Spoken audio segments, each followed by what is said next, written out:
Hello everyone. Today we will solve from question number 14 of exercise 3B class 10th में और मैं ICSE board की Sarna publisher की जो बुक है कॉन्साइज मैथमेटिक्स जिसके writer mister R.K. Bansal ji हैं, मैं उस बुक को सॉल्व कर रहा हूँ। टॉपिक आपका है शेयर्स एंड डिविडेंड। मैं चैप्टर 1, चैप्टर 2 और चैप्टर 3 के अब तक एक्सरसाइज 3B की क्वेश्चन नंबर 13 तक के वीडियो बना चुका हूँ। उन सभी वीडियो का लिंक मैं आपको नीचे डिस्कशन बॉक्स में दे दूंगा।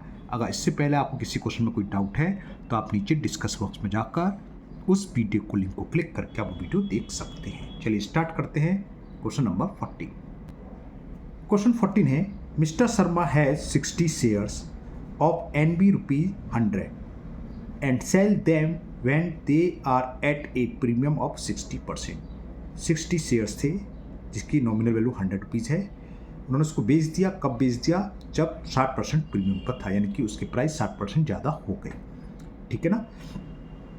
ही invest the proceed in share of nominal value ₹50। उन्होंने जो भी पैसा है उसको आगे प्रोसीड करा और उसमें इन्वेस्ट करा जिस शेयर की वैल्यू की नॉमिनल वैल्यू ₹50 थी, कोटेड एट 4% डिस्काउंट, और 4% डिस्काउंट पर वो मिल रहा था, एंड पेइंग 18% डिविडेंड एनुअली, और उस जो नए शेयर खरीदे उस पर 18% डिविडेंड मिल रहा है। तो calculate first part the cell proceed, यानी कि कितने रुपए में शेयर उन्होंने बेचे वो निकालना है। The number of share he by, जो नई कंपनी के शेयर खरीदे वो कितने खरीदे वो, और third part his annual dividend from the share, नए शेयर पर उनको कितना एनुअल डिविडेंड मिलेगा। चलिए करते हैं, कैसे होगा समझाते हैं। अच्छा है क्वेश्चन, इंपॉर्टेंट है, ध्यान से समझने से। तो यहां पर नंबर ऑफ शेयर्स लिख लें कितने हैं।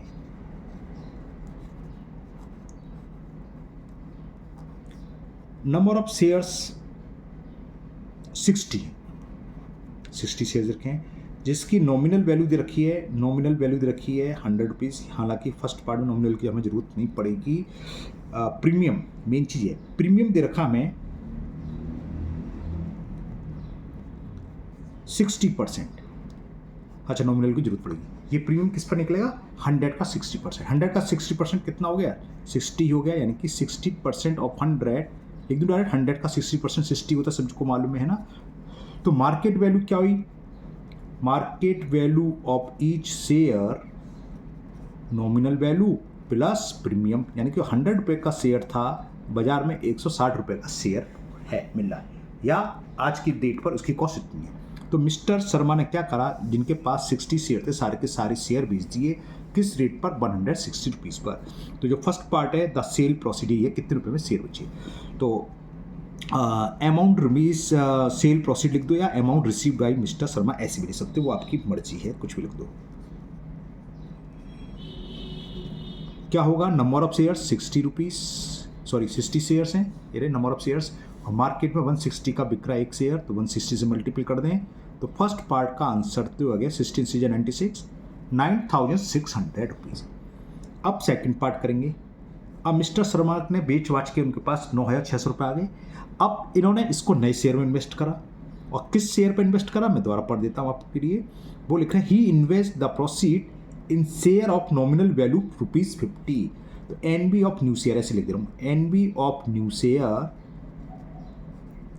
जिसमें आप इन्वेस्ट कर रहे हैं, वो हमें दे रखी है ₹50, और ये 4% डिस्काउंट पर मिल रहा है। डिस्काउंट है 4%, तो 4% ऑफ 50 क्या हो जाएगा? 4 × 50/100, 50 बन जा 52 जा 2 से 2 कैंसिल, तो कितना आ गया? ₹2 डिस्काउंट हो गया। तो market value of new share, market value of new share ₹50 का शेयर है, ₹2 डिस्काउंट यानी कम पे मिल रहा है, तो कितने का मिलेगा? ₹48 में। तो सेकंड पार्ट में पूछा number of share he by, तो मिस्टर शर्मा ने कितने शेयर खरीदे नए वाले। तो number of share what, number of new share लिख दे रहा हूँ, है ना, दूसरी शेयर करने। Number of new share what by mister Sharma. क्या फॉर्मूला होता है? सम इन्वेस्टेड। सम इन्वेस्टेड कहाँ है? जो उन्होंने जिनके पास शेयर थे सब बेच दिए, उनको इतने मिले ₹9,600। इसको उन्होंने आगे प्रोसीड करा, आगे बढ़ाया, तो सम इन्वेस्ट करें 9,600 divided by market value. Market value एक शेयर के 48, तो 48 बन जा 48 टू जा 96 और ये 2 0। तो पहले का आंसर, सेकंड पार्ट का आंसर आ गया, मिस्टर शर्मा के पास नई कंपनी के जो शेयर खरीदे वो हो गए 200 शेयर्स। ठीक है, सेकंड पार्ट नहीं था। अब थर्ड पार्ट करते हैं। थर्ड पार्ट में पूछा इसमें his annual dividend from the share, new share से। तो एनुअल डिविडेंड निकाल लो या एनुअल इनकम, एक ही बात होती है। एनुअल डिविडेंड, पुराने तो बिक गए, पुराने स्कीम में नए शेयर है। तो क्या होता है फॉर्मूला, नंबर ऑफ शेयर्स 200 हैं इनटू एनबी। एनबी कितनी है, मार्केट वैल्यू से कोई मतलब नहीं है, हमें बताया नॉमिनल वैल्यू मतलब 50 इंटू 50। कितना डिविडेंड परसेंट दे रहा है, 18% डिविडेंड दे रहा है, इंटू 18 अपॉन 100।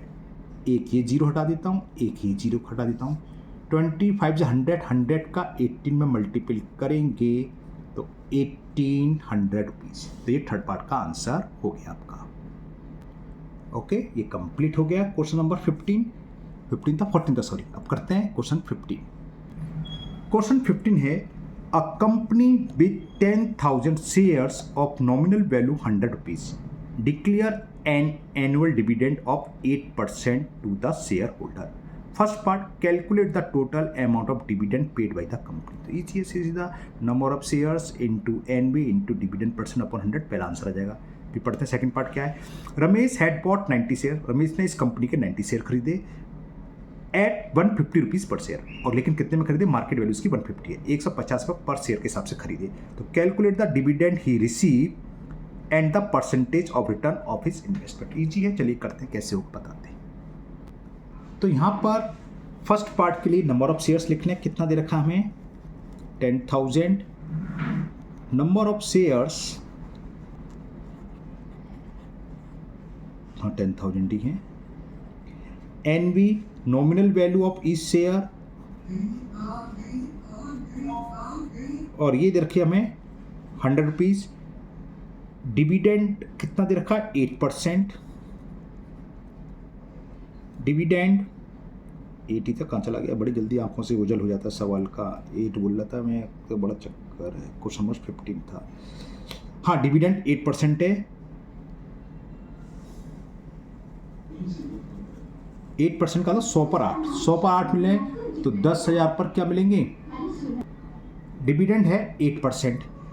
तो एनुअल डिविडेंड पूछा है पहला, calculate the total amount of dividend paid by company. तो फर्स्ट पार्ट चला टोटल अमाउंट ऑफ डिविडेंड, या टोटल डिविडेंड लिख दे रहा हूँ शॉर्ट में। टोटल डिविडेंड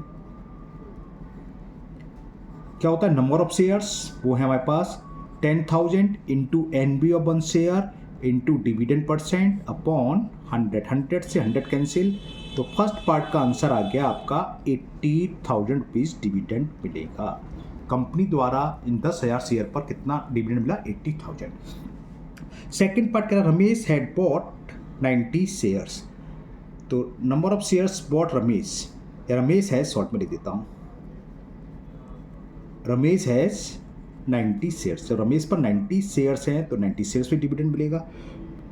किस पर खरीदा है, मार्केट वैल्यू क्या दे रखी है 150 रुपीज़। ये मार्केट वैल्यू तो रिटर्न परसेंट में काम आएगी, डिविडेंड में काम नहीं आएगी। तो उसमें दो चीज़ पूछी है, कैलकुलेटर डिविडेंड ही रिसीव। तो dividend receive by Ramesh, dividend receive by Ramesh. Ramesh पर नंबर ऑफ शेयर्स कितने हैं, ये 90। नॉमिनल वैल्यू कितनी दे रखी थी शेयर की, हमें मार्केट वैल्यू से कोई मतलब नहीं है, डिविडेंड हमेशा नॉमिनल वैल्यू पर मिलता है। तो number of share into nominal value, और डिविडेंड कंपनी कितना दे रही थी 8% अपॉन 100, 100 से 100 कैंसिल, तो 8 9 जा 72। तो एक आंसर तो आ गया 720 रुपीज़ रमेश को मिलेंगे एनुअल डिविडेंड। अब है थर्ड पार्ट, रिटर्न परसेंट पूछा है कि रमेश का, इसी में थर्ड तो कुछ नहीं, इसी में जो हुआ है, और find the return on it invest. तो क्या होता है, return percent into market value equal होता है dividend percent into nominal value, से सीधा। तो रिटर्न परसेंट हमें फाइंड करना है, तो रिटर्न लिख लो सीधा, रिटर्न अपॉन, चलो मैं 100 लिख लेता हूँ, मैं लिखता नहीं। मार्केट वैल्यू कितनी, 150 थी ना, हाँ 150, डिविडेंड है 8% अपॉन 100 और नॉमिनल वैल्यू दे रखी है शेयर की 100, तो ये 100 से 100 कैंसिल, तो रिटर्न परसेंट यहाँ से निकल आएगा आपका। रिटर्न कितना परसेंट हो गया, 8 इंटू 100 अपॉन 150, 50 3 जा 50 4 जा 8 4 जा 32 अपॉन 3, यानी कि 10 होल 2 अपॉन 3% रिटर्न हो गया। तो रमेश को अपनी इन्वेस्टमेंट पर कितना परसेंट डिविडेंड मिला, 10% डिविडेंड मिला। ओके, 10% और डिविडेंड है 8%, कहीं मिस्टेक कर रहे हैं क्योंकि 8 से कम आना चाहिए। समझ रहे क्यों, क्योंकि मार्केट वैल्यू 150 रुपये है एनबी से। अगर एनबी से मार्केट वैल्यू ज़्यादा है तो रिटर्न परसेंट कम होगा, मार्केट वैल्यू अगर एनबी से कम है तब रिटर्न परसेंट ज़्यादा था। यहाँ डिविडेंड है 8, हमारा आ रहा 10%, तो कहीं ना कहीं हम मिस्टेक करिए। चेक करते हैं कहाँ करिए, return percent into 150 upon 100, market value 50 है, ठीक है। 8% अपॉन 100, एनबी 100 से 100 कैंसिल, सही है। 8 इंटू 100 अपन कोई मिस्टेक नहीं है। 15 3 जा 50, हाँ ये गड़बड़ हो गया, 52 जा होते हैं, मैंने 25 से सुना, 52 जा 100, 8 2 जा 16। कैसे पकड़ में आया, क्योंकि 10%, 10 पॉइंट समथिंग हो गया, अब जबकि डिविडेंड कितना 8, जबकि 8 से कम आना चाहिए था। तो इसको सॉल्व कर लो, तो 3 5 जा 15, हाँ ये हो गया 5 होल 1 अपॉन 3%, ये 8 से कम है, 8 से कम ही आना चाहिए था, अब ये सही है रिटर्न परसेंट। चलिए करते हैं next question number 16। Question 16 important अक्सर आ जाता है, which is the better investment, 60% ₹100 share eight 80 rupees और 20% ₹100 शेयर एट 120। क्या मतलब है समझाते हैं। क्वेश्चन ये है, दो ऑप्शन दे रखे हैं हमें, या हम 16% ₹100 शेयर एट 80 और दूसरा 20% ₹100 शेयर एट 120। इसका मतलब क्या है, मतलब ये है उस कंपनी में इन्वेस्टमेंट बेहतर रहेगा जिसमें 16% डिविडेंड मिल रहा है, जिसकी नॉमिनल वैल्यू कितनी है 100 रुपीज़ और मार्केट वैल्यू 80 रुपीज़, जो मार्केट में 80 रुपीज़ का मिल रहा है, या उसमें इन्वेस्ट करेगा जिसमें 16 के बजाय 20% डिविडेंड मिल रहा है, नॉमिनल वैल्यू सेम है लेकिन इसकी मार्केट वैल्यू 120 है। तो कैसे करेंगे, हम रिटर्न परसेंट देखेंगे, जिसमें हमें रिटर्न ज़्यादा मिल रहा होगा वो इन्वेस्टमेंट बेटर है। तो फर्स्ट ऑप्शन को चेक करते हैं पहले। फर्स्ट ऑप्शन से रिटर्न परसेंट निकालो, फॉर्मूला है हमारे पास, return percent into market value equal, जिससे भी रिटर्न ज़्यादा मिलेगा, डिविडेंड परसेंट इंटू एनबी। तो 16% तो रिटर्न निकालें,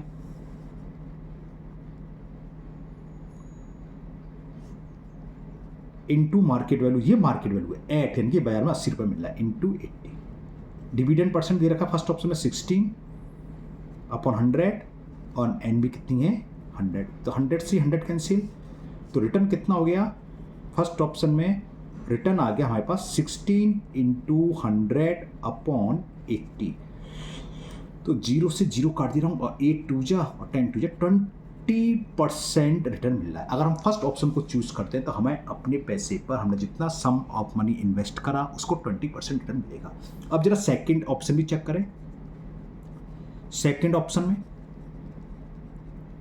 same formula, return percent into market value, तो रिटर्न परसेंट, रिटर्न लिख ले रहा हूं, into market value second share में कितनी 120 अपॉन 100, डिविडेंड परसेंट कितना दे रखा है 20% अपॉन 100 इंटू 100, 100 से 100 कैंसिल, तो सेकंड ऑप्शन से देखें कितना रिटर्न आता है, रिटर्न आ गया हमारे पास 20 इंटू 100 अपॉन 120, 20 1 जा 26 जा 2 3 जा 250 जा, कितना आ गया 50 अपॉन 3, यानी कि 16 होल 2/3%।